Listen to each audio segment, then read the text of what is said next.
Hey Kris, so this is on abbreviated note versions of all my stuff on Krump.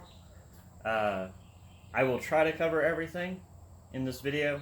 Won't guarantee I'll have everything. There are several things that is very difficult to do without a partner to demonstrate. I do have another video of drills that I've had people run in my classes that is on my YouTube that I will also send to you with this, so you will see some partner versions of it.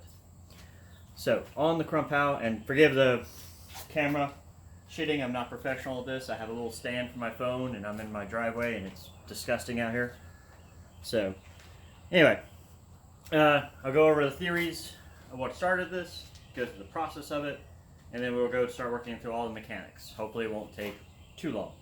So, the thought process is on the Krump is that it is much more of your offensive parry, right? And I say that for technically all the Meister How can be, but they are much more of achieving the lines, right?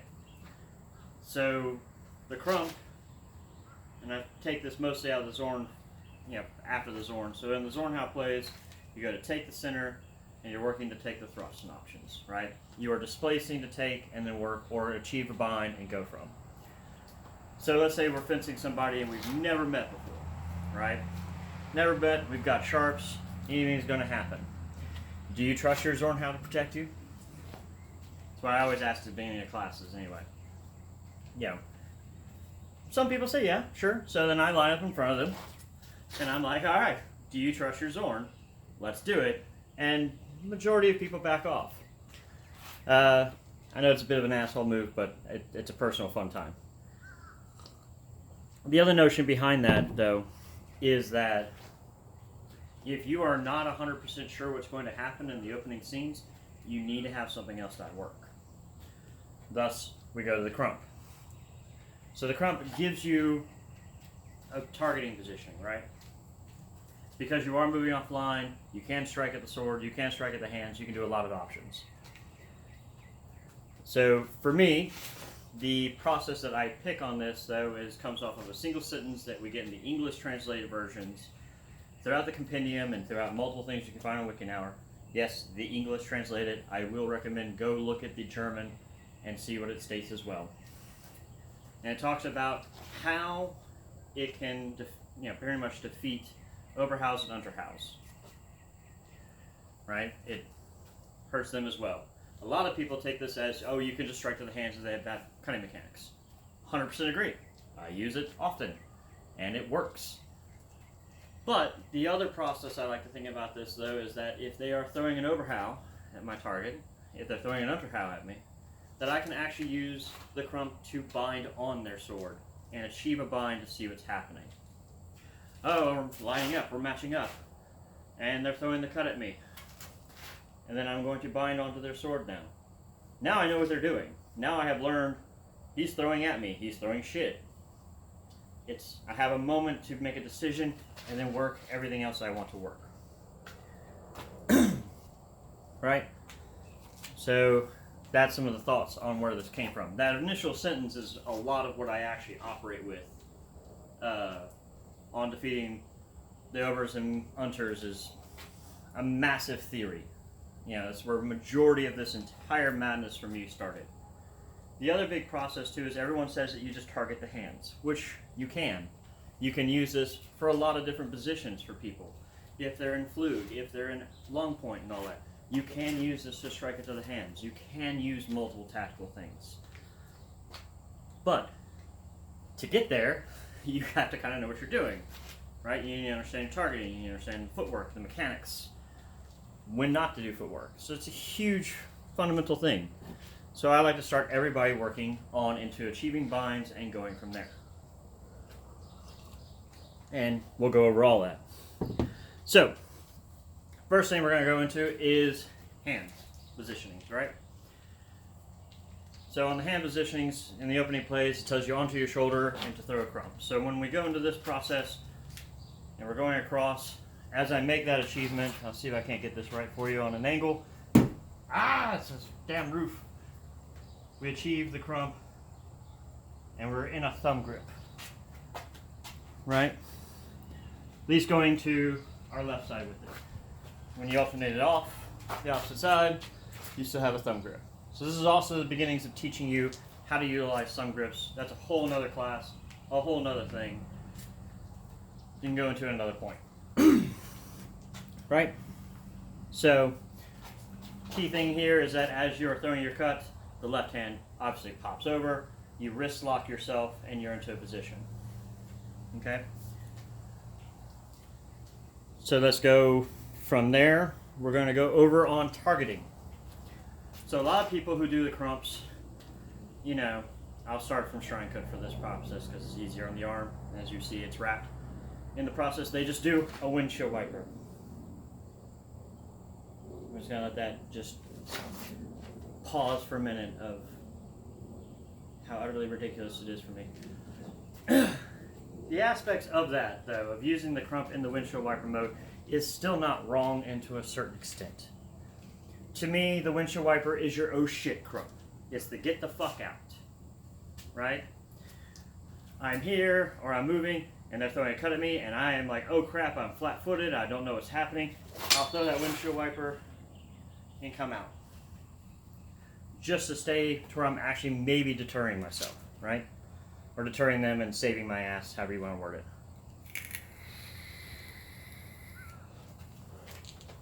So instead, we look at our targeting in a different positioning. If you go into Myers 1570 and you go and look into his wonderful works on the repeater and all that, he talks about suppressing lines and the scalp, right? So the suppressing is important. Also, if you go into the high tog plays and his Krump plays and stuff, he always talks about striking into the strong or into this general vicinity targets. So, what I like to look at this as is that I am using this Krump to bind, shut down, and work from. So I don't do a windshield wiper. I cut out. And I'm going across the center with a point, generally aiming either at the shoulder point or off. Now, when I'm fencing most people, I go a bit off, and I'll go into that in a minute. Mostly for safety precautions. Right, let's see what else we got. Oh yeah. So in that process of doing that action, you're really focused to make sure you transition to that thumb grip to maintain your edge and your bind. And now that you're in a good structured position. Okay?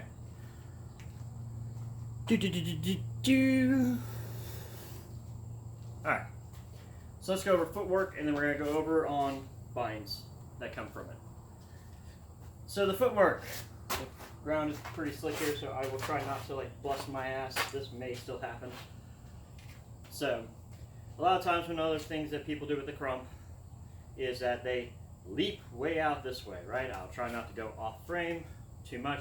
Is that they leap straight out to the side and they throw that windshield wiper Krump. Even if you make your aiming outwards, you're outward, but your weight and your body positions are all leading this way.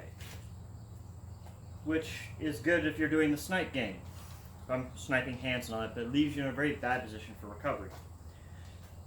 So, and there's also a difference between leaping and springing, which we all have our own personal debates on, right?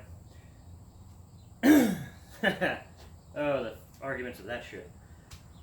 The process of this to me is that I actually like to think about this in an idea behind using Myers transverse step, where you go forward and then out. So you're gathering and shooting off. And the reason I like this more is because it actually gives me an ending position that's better. Right? So if I'm here, as I'm gathering, I'm in a much more structured position. I still have the weight off, I'm still moving offline, I can achieve a bind, but now I can also rework. Versus being so fully committed way out to the side that I can't do a damn thing afterwards. Which, again, if you're sniping the hand, that might be all you need to do. But, how many times does that ever work for anybody? Not many people use a Krump because it's crappy. So we have to think outside the box. The other big thing that I like to take from the transverse step is that it is a good provoking action to provoke them. Right? This footwork can lead into a provoking if your opponent is watching you or watching your feet or in the process of fencing. So if I'm here and they're going in, well now gotten them to launch their cut, and now I can achieve an overbind. Oh wait, it's a great time. Again, sorry, go back to the targeting. If I'm aiming directly at the shoulder when I make this maneuver, and they're throwing that 45-degree cut, your blade goes right across the thumb, up this arm, and in this general vicinity. Even with gear on, it is really bad.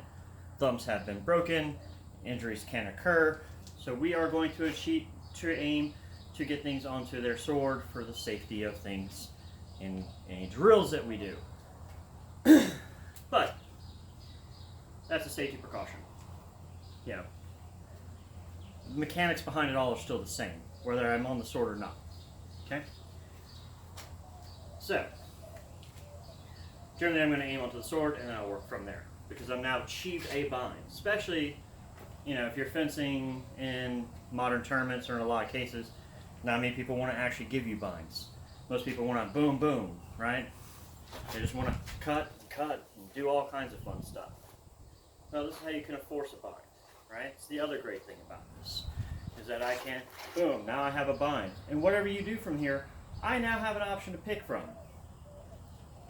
Right? If you retreat, great. If you cut around, oh, great. If you go to hanger, even better. Which we're going to get to all that here in the next little piece. So, number one thing that I do try to aim for in the process of this is I'm usually trying to get a middle or middle strong bind for most of my work. If you go in the rules of the row stock and different other options, it gives you lots of rules and things in fencing. If I strike with the weak and the weak of my sword is on theirs, or if I'm on their weak, I need to change through, work around. If I've actually met onto the middle, I can now work everything I need to with winds and all kinds of other fun stuff. If I'm onto the strong, I need to wrench, come around, onto the strong, and they're fighting against, wrench, and come around. So those are some key things. You can also do grapples and other fun stuffs. Other options, things that come out of the Krump, is you can actually use it to cut into a hanger, right?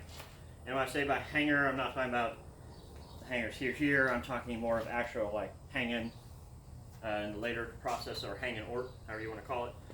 By being in this position, they're cutting in. I don't feel comfortable with anything.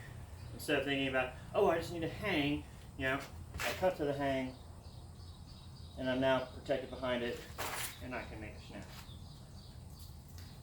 Okay? Alright, so where those binds come into and how they react. So, a couple of options that come to this, right? They throw their cut, I've now binded on them, I've got them much more into like this kind of neutral cancel, not fully structured position. There's usually three things people are going to do. Either one, they're going to cut around. Two, they're going to withdraw. Three, they hang and try to cut around, or use the hang to escape. So, what do we learn right before you do the Krump? You learn mutieren and duplieren. Perfect options, right? So if we have the bind, this comes into a great, wonderful handiwork for me. So, if I bound on, excuse me, and they're going to cut around, well, actually I'll come back to that one. If I go to here and they go to any one of the hang positions and they're trying to withdraw, and I bind into it, I simply make that step and wind around, and I achieve a mutieren. And I thrust down into the lower openings. It's actually about 90% of how I get my Krumps to work is in that action, because people have this natural flinch response of cut in and do this. And it's great. It's so much fun. Stab them all in the kidneys. It's great. Alright, so before I go back to the duplieren and other things, I'll go a little bit more. And into the process of that comes into being why another key thing about the Krump. Now, in most earlier sources, most earlier KDF English translations, mind you, and only in the Blossfechten. There are other things I can go into in other pieces, but not enough time. And way more theory to process. So in this whole moment that we're actually dealing with is that in the earlier sources, beyond Lu, and he'll come up, it is the only Meister How that we get talked about that we do from both sides, right? We talk about in the second and third place, where you are in shrine cut, strike to here, here, to here, right? Now I find this interesting, especially because you're almost in essence learning a zigzag, right? That's the initial views I took on this, is that the Krump is much more of a zigzagging option. Achieve the bind, zig around, right? If you knock the blade, come back around with the false edge, right? It's a very interesting thing to me. So it's also, in essence, can teach you winding in the beginning process. Again, that's another discussion for another point. So, being that fact that we are starting to learn how to operate both sides becomes pretty important to me, right? So I can achieve my bind. And no matter what they decide to do, if they go to the hang position, right? I'm winding the hands to get to here, to stab them. If I've beaten their blade down, I'm doing a cut. If they got me, and this is where we'll go back to the player, if I've gone in and they're staying strong into the bind, right? Then I can come back through. Because I'm just going to this side still. I'm still staying on the same side as the Krump. You can also be in the same process to where I bound on their sword and I cut inside their sword this way. So I'm effectively doing the clearing, but I'm still using it in a Krump action because I'm crossing a line. Right? I'm crossing that line. So I can Krump on. Oh, they gave me a boom. Works great. Let's see what else we got here written down. So I'm also sorry it will take me forever and a day to pretty much flesh all this out and cite all my sources and have everything done on the computer. So I wrote general notes of it down, and I will obviously correlate everything, and once I do get it typed up, I will send that document to you. I'm just an old-fashioned person who likes to handwrite. Oh, so on a notion back to the earlier sources, Lu, at least in the most recent English translation book, and I'm not done kind of comparing notes with the German and English of that, he actually does start teaching all the Meister How and different techniques from both sides. So it kind of negates part of an earlier theory. But I do personally, I agree with that theory in my own head and other things, but again, another conversation. I will ramble if you haven't been able to figure out by now. Okay, so shrine cut. Let's go on to this. In the process of the Zettel and other things that were talked about, there's a sentence that comes out to where Albert parries, right, or full parries. Oh yeah, so full guard can parry, yeah. Awesome. So, define full, point to the ground, right? So here we are. Oh wait, I'm in shrine cut. I'm in shrine cut. Points to the ground. Yep. So it could be treated as a full or Albert position. It's just a secondary guard in the process, right? I can strike into here, get to here, get to here. So you can use this in that same options. So, the full parries, even better. So I'm here, this actually helps continue on the process of my theory, right? Try and get on that bind and then work, because I don't know what they're doing and I'm trying to provoke. The other process of shrine cut to me is that I like to use it as a provoking action, right? If I'm facing up against my opponents and I'm here, I can make a simple step forward and drop into shrine cut to where it looks like I'm going to throw an Unterhau perhaps, right? And then bind and then work. If you'll notice, there's a lot of zigzagging with the footwork. Go figure. The transverse makes that a lot easier, which also goes with the cutting in those same directions.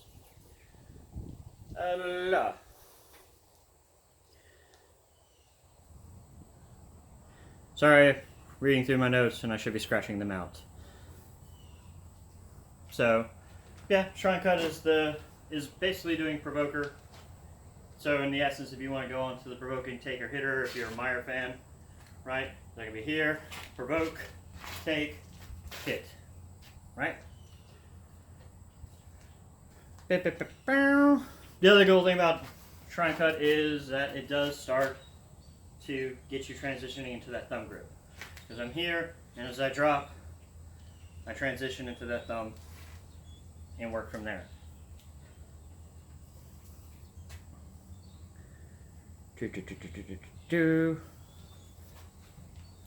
Alright. Sorry, this is a little hectic. Still working crazy hours, even in the middle of this pandemic and everything else. Also, it's not so much fun when you don't have people to actually do this with. Because it's all about the binds.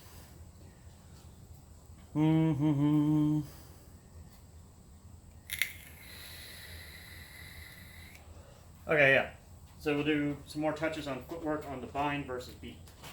So, let's say you don't want to bind on their swords and you want to just beat that son of a bitch away. Because either you're taller, you're bigger, you're stronger, or options are. But you want to make sure it's safe and you don't get doubled out, you want to keep it clean. So the early sources actually tell you how to do this. So, back on some footwork notes. When we go into doing this process, they tell you to step well to their left, right? So that's where a lot of people, lead out that way. So in the process of doing this, I'm going outward to change the line to get my achievable bind and work from. So in the play, I want to say it's 5th play, might be 6th play, can't remember. I'm a little off this morning.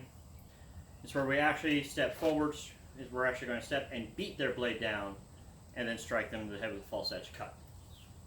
So it actually tells you how to do this. So if you're my mirror and I'm your opponent, right, and you're now fencing against me, your step with this back foot should come just here, right on the outside of my left foot.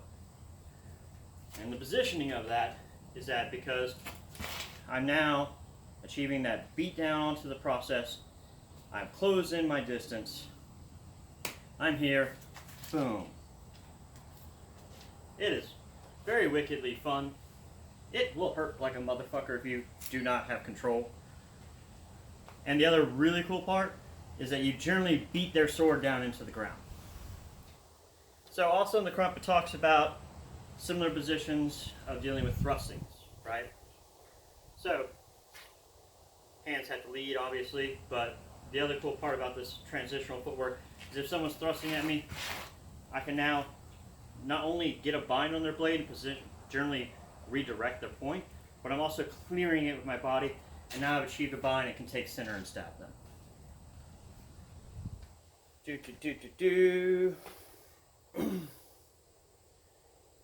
Oh yeah, okay. So a couple of other key interesting notes. The short hew, which everyone's going to have their own opinions on how I do this, but the short hew, I'm just coming up underneath, right, and then working into those openings. That one I'm really not going to go into unless I have a partner. I do believe I have drill videos of that in there. Other one, but it's pretty much you're using that same Krump-like action of coming across that line to redirect, right? So I'm coming across, redirect, and you can stab in. The other cool thing is ausreißen, or wrenching. Let's say we both have thrown Zornhaus, we have done all these things, or we've both thrown cuts and we meet into a neutral center bind. God damn, that's killing me. Boom. From here, I can do a Krump in the bind. It looks very similar to what we just recently did, right? So it's that whole wonderful deal. The other cool part about this is that you're generally both stepping, have both entered into a strong bind, and you can knock it around, go through it. If you're in the middle, you can knock around and go through it. I personally use ausreißen all the freaking time, and it came from working on the Krump so much. Alright, and a final note is or a couple final keynotes real quick. On the Krump, it states that it breaks the guard ox. And yet everyone never uses against ox committedly. There's a few theories behind this. I can go into a lot of detail. Again, I would prefer to have a partner to show that more in extent. But I'll go into what is ox, right? If the person is throwing an Unterhau, they're going into ox. If my opponent is throwing a Zorkhau, they're going into ox. You can use the Krump to break them because it breaks that central point of alignment, right? Because what were they just doing? Oh, you just knocked them back into that hanger, you wind and you stab them in the guts. It's fucking fantastic. The other process too, though, is that God damn. So the other process too, though, is that it breaks ox. It can also make people come out of ox. And it also goes into where you can either use the long or the false edge. Now, I'm going to leave this one as an open-ended topic to discussion points, mostly because I've been working on so much other stuff I have not gotten back to this one as much. But when you go into the plays, yeah, the opening play, it comes to the guard of the ox on the left side, then you are to God, fuck, man. That's great. I'll be cleaning all this off in a minute. You're going to basically step out and Krump on towards their hands, right? On the start time, they pull their hands back and nothing works. So it becomes a targeting thing to me. Meyer has this exact same play, but he tells you to do it with the false edge. And if they retract back, then you roll with the long edge to a press. Which also generally matches the images that you see in the Goliath. Entertaining. Because maybe we're supposed to be striking with that false edge to get them to roll and go with the long edge. Or go with the long edge and then roll to the wrists. But it's a wonderful debate theory that we can go on more. But instead what we will do, God, the fucking gnats are killing me, is we'll show a couple of differences on edges. So if I do the same process with the long edge and I'm aiming here, that works out wonderfully. If I go through the same process through with the false edge, if you notice my aim and my targeting has become different. So you can use the false edge to reach a different angle and a different target. My opponent's in ox. Generally my long edge hits here, the false edge will hit back here on the hands. And if they do come back or anything, they've now broken structure, gone to an einhorn or anything like that, and I have achieved here, I can now roll in with the long edge, get the press, knock it down. Anyway, there's a lot more details I can also go into, but I hope this helps and I hope that it gives you some understandings. Again, I will link the video for the drills to achieve things and go from there. Let me know if you have anything else.